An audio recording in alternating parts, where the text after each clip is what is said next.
Welcome to Geisinger's Proven Health Navigator Medical Home Meeting. As a member of a Proven Health Navigator Medical Home, you, your site, and your patients will be affected by these highly collaborative meetings. The meetings facilitate the interdisciplinary clinical work that is the foundation of the medical home and helps to provide the very best medical care to our patients with chronic illnesses. This video is intended to provide you with a portrait of our medical home meeting and what you can expect if you participate. In it, you will hear about the experiences and thoughts from a medical home team at one of our Proven Health Navigator sites.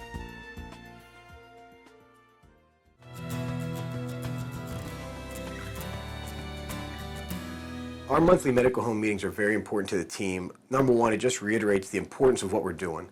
If you stop talking about it, if you stop bringing it up, and you don't tell people how important this continues to be, it fades away like everything else. Every month we go in there and we talk about concerns, and everyone has their role. Everyone feels as important as the next person. The front staff has their concern, the phone staff, the nurse, the physician, and we can all feel, well, if this is your concern, how do we rectify it? How do we better care for patients with this concern being in place? That connectivity of having our front staff direct the patients to the right place, the phone staff, the nursing staff, without everyone involved, the whole thing falls apart. So we need to make sure that everyone understands not only their role, but the importance of continued medical home and making sure that all people in our office understand that this is not going away. This is important medical care. We've proven the benefit, and we have the outcomes to show that patients are getting better care at decreased cost, and they're staying home and staying out of the hospital. And we've proven now that outpatient medicine can be very aggressive. Without these meetings, that idea might get lost. And to constantly reinforce it, just like any other thing in education or medicine, reinforcement tends to have better outcomes. Every patient can benefit from what we learn from one specific patient that may be case managed. We may change a process during that meeting that will affect everyone in the medical home. So it's appropriate that everybody participate in that.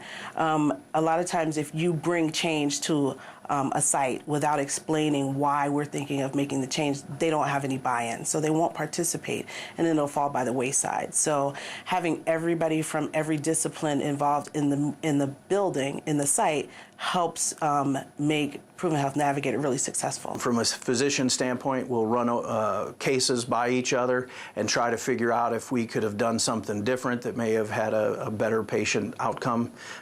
So it is a valuable experience. If the front is having a problem with the nurses and message center, something's not going through, we all work together right there and we get it all cleared up.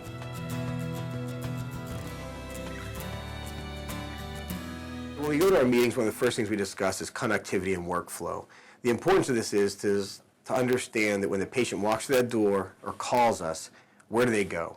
If we don't discuss how we work amongst ourselves to make medical home work, we don't know where to send these people when they walk in the door or pick up the phone. With connectivity and workflow, we know that the front staff has a role. The phone staff has their role in medical home, that when they get that call, they get that interaction with the patient, whether through phone or face-to-face as a walk-in, or even if they're here for another appointment, we know that, hey, alert the case manager. This patient is here, they have a concern, or they may be declining in their care, we want them seen. The case manager then knows that they need to alert the physician or get this patient on the schedule. And same thing with the nursing staff. If the front staff is a little more concerned this patient needs to be acutely evaluated and there's not a physician available, we need to direct this concern to the nursing staff. So everyone knows their role in the medical home is not just case manager. Talking about workflow connectivity during the medical home meeting is really important because it allows us to see where there may be a breakdown in communication. A lot of times it's a simple thing and process that people aren't aware they're even doing from one point A to point B. So being able to talk about what the process is supposed to be or what the end point is, and then helping build the process to get to goal, make sure that it's efficient, that it's appropriate, and that it's easy to do for all the members involved. Providers, how is your connectivity? Are you getting what you need? Yes. Virginia, okay? I just want to say, so I've had some issues where I've had some of the clinic staff come to me with some concerns or issues about their case managers and processes, and vice versa. I've had some the case managers come to me about processes. So I've asked them to do for the clinic staff is to make sure that they, I've asked the staff to talk to each other first. So if there's an issue, try to resolve it first. If it doesn't, take it to the appropriate manager, but CC the other manager in so that everybody's aware. So it's not like a surprise if it comes up later. So if there's a nurse or a phone team person or a front office person that they're having some conflict with and they can't get it resolved, then to email me to let me know and CC the manager in the office, and that way we can work it out together.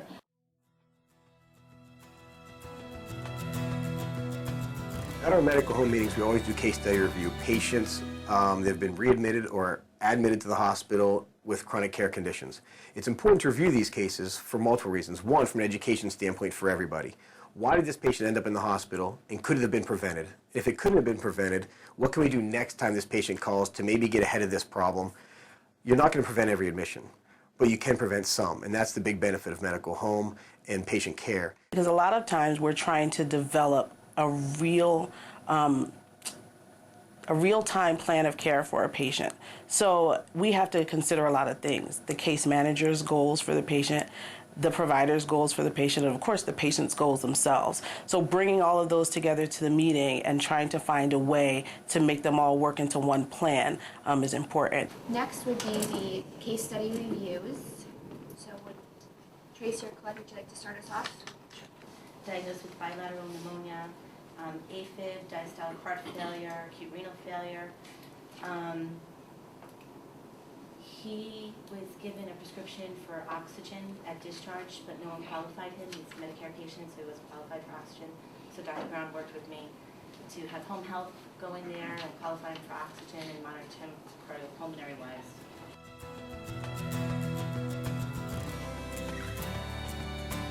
The importance of the quality indicator report that we review tells us how we're performing with bundles, which are our diabetic parameters, our COPD parameters, coronary artery disease, preventative care. It makes sure that we're on top of not only providing medical home care, we're taking care of the sickest of the sick in an outpatient setting, but what's the benefit of doing that if we're not proving that we're doing better quality? If we're just taking care of these people, but there's no better quality coming out of it, then what are we wasting our time for? When we go over quality reports and quality indicators, we then see where our shortcomings are and how to improve them through new implementation programs within the practice. It shows us if we're going in the right direction. Are we meeting the goals of the patient? Goals that, we have set standardized goals for that patient. If not, then what will we do to rework it? So the 2013 quality metrics have changed a little bit. And one of the areas is, so the DM, CAD, adult preventative, now we need 15% to maintain 2 out of the 3 measures. One of the issues we're going to come across with our adult preventative, is now they have added a Zostavex to the bundle list. So if you look at our bundles for Mount Pocono and adult preventative, we were at, in January of 13, we were at 27% in meeting adult preventative. With the addition of the Zostavex, we're down to 9.4.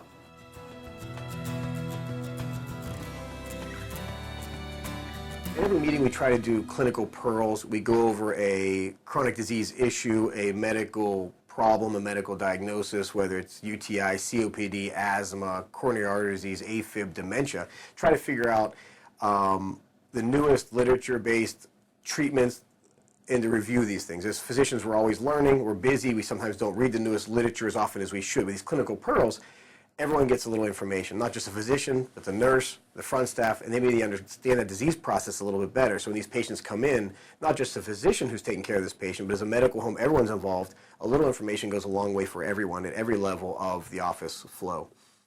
The medical profession is changing every day. There's new research coming out. It just is just a way to review and say, okay, DVTs or hypertension, this is the latest and we should be looking at this, are we doing this? So the clinical pearls are really helpful, especially in a field that's constantly changing. At our medical home meetings, we always go over the memos that report back to us our site outcomes. These are important to review because it tells us where in the chronic care patient or in the medical home patient or even just our patient population where our shortcomings are and where we can improve. So we look at these indicators basically saying how many people hit the ER this month. Is it more than last month, more than last year for the same time frame? Also, how many people are getting readmitted? Is it a lot more being readmitted? And if it is a lot of readmission rates, which is what we're trying to prevent the most, is this readmission rate, how can we revamp or reorganize our current medical home process to prevent these things or lower these numbers? And some of the things we've done with these site outcomes and memo reports are, well, we have higher ER rate. What do we need to do for this?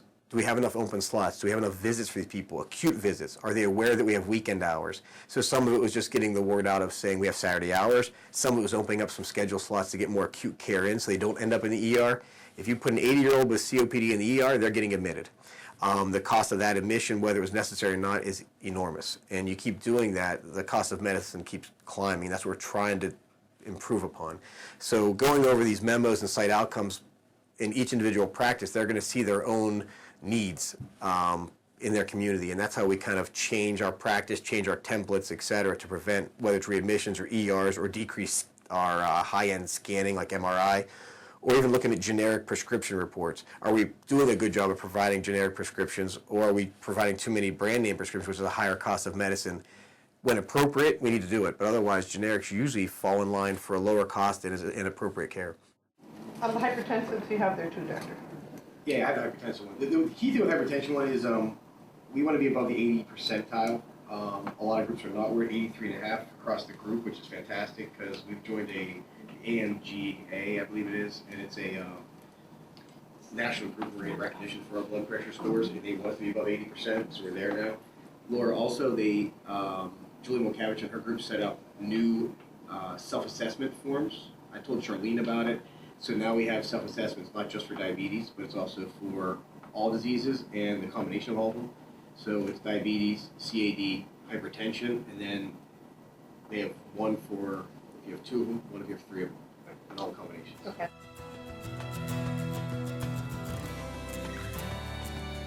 Takeaways are usually, well, moving forward, let's say, for example, our ER visits are high. Our takeaway today is going to be we need to adjust our templates, open up more acute slots. That's what we're going to do. Some of the things that we've talked about during the meeting that we're going to take back to maybe the rest of the staff and discuss and develop a plan, or maybe something that we're going to follow up for the next meeting and bring back some information so that everybody, again, has a good idea. For example, we talked about a metric today where we needed to know what the risk factors are. We don't know what they are, we're not sure, so I'll go back, I'll find out what they are, and I'll bring them back to the next meeting. So it's kind of saying who's assigned to what are we going to bring back, and make sure that we come full circle and everybody has the right information.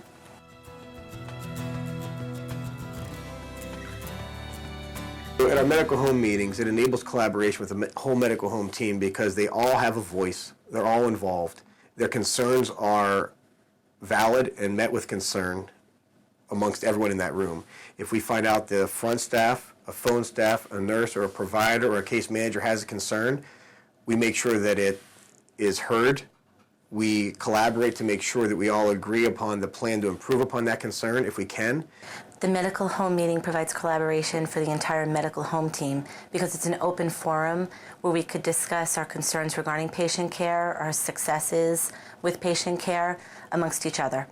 We're all at the same place at the same time. We all have our little areas of expertise. We have the providers there, we have nurses there, we have the front end. So sometimes when you're in one area, it's hard to think outside the box or see what's going on elsewhere. So it really opens your eyes to that, okay, well, we want, the doctors to be doing this all the time, or we want the nurses to be doing this, or the pharmacists should be doing this. And it's like, well, do you realize this, this, and this? And we need to kind of shuffle the pieces and make it fit better. We have a patient in-house, and they have outstanding labs. I told them to send them directly down to the lab after their visit. That's not what I'm actually. Okay. I'm saying the guy who did their labs outside, who comes in every time his labs from outside, and every time never has his labs from outside. So I know that your interim nurse has been trying to do that for you, and that's helping, correct? It's been better, yes. Okay. So I'm not saying that's for me. Let's do it. No, I'm just... Because then it's a waste of business. Because it's doing better.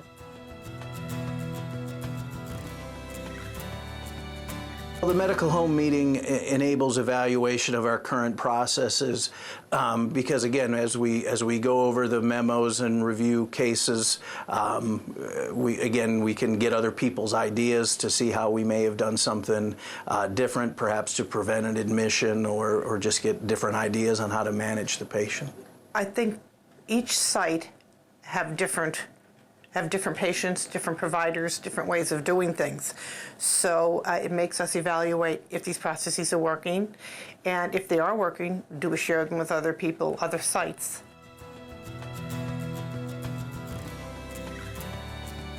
The medical home meeting enables collaboration on patient interventions because, again, as a team, we can sit down and discuss the case. The case managers will oftentimes know community resources that are out there to help patients. Other doctors will give advice on different ways to approach the case. Again, all with the goal of providing better patient care. She reported multiple meds, including trazodone,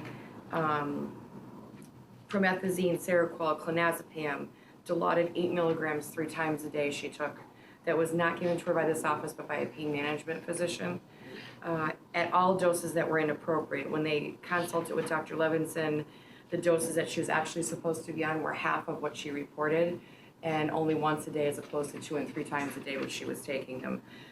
So while she was in, they did try to get her off the Dilaudid and try to get it down to 2 milligrams twice a day, which was ineffective.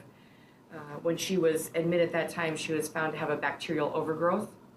She was given Xifaxan 550 3 times a day for that and sent home on the Dilaudid 4 milligrams twice a day. But she continued to take the trazodone, the promethazine, which was supposed to be all as needed, but she takes straight doses. She went home. I called her the next day because she got home the evening of the 11th. I called her on the 12th. She was complaining already of nausea, vomiting, inability to have a stool. She was supposed to be taking 8 cans of parenteral nutrition via the PEG tube, and she was taking per day. She was taking 75 cc's per the last 25 hours, and she was not tolerating that at all.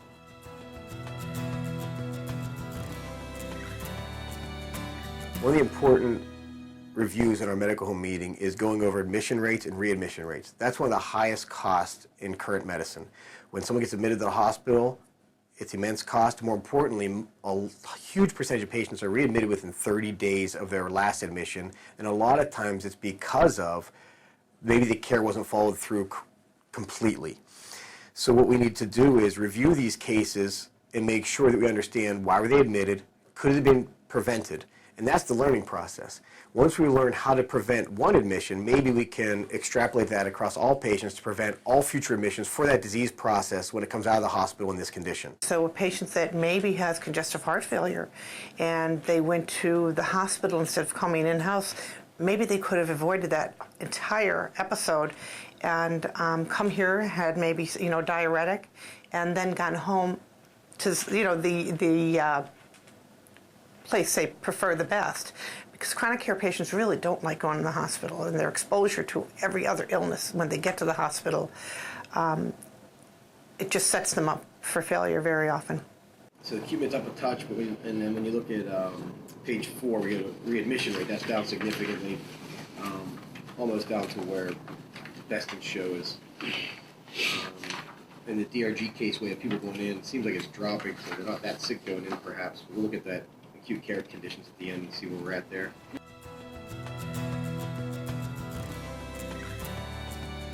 So our medical home meetings have helped us improve efficiency and quality and outcomes by just going over the process over and over and over. The more you reiterate the same thing, the more it becomes law. The more people learn their role and how they can help improve patient care, they not only get involved, but they also feel more important in their role within our medical office and within the medical home process. We've shown to improve outcomes with patient care because we've decreased admissions and readmissions, and therefore patients are staying home and getting better care in the home or in the office or through our chronic care management with our case managers, intensive care management. Most patients that we see on a regular basis are complex. They have multiple things going on, and for it to be resolved in an office visit with a doctor for 15 minutes is not going to happen. So it just enables us to have that follow-up, have different points of contact for the patient, and really just, it really is. Since I've come here to Mount Pocono, it's just been a fantastic experience. I've never worked with, the doctors, the medical doctors as closely, the nurses, the other staff. It's just really, it's good for patients to have, that outcome. I would want to be part of a medical home for the simple reason it touches me personally. My husband is diabetic. He has heart condition. And he's been with medical home for like 5 or 6 years now. And I believe if it wasn't for medical home, I would be in emergency room every 3 months with him. Since he's been with medical home, I have not visited emergency room. They gave him a scale. They weighs himself every morning, and it goes back to them. They call him. If they see his weight is up, they'll increase his medication. So this is why I'm very passionate about the medical home.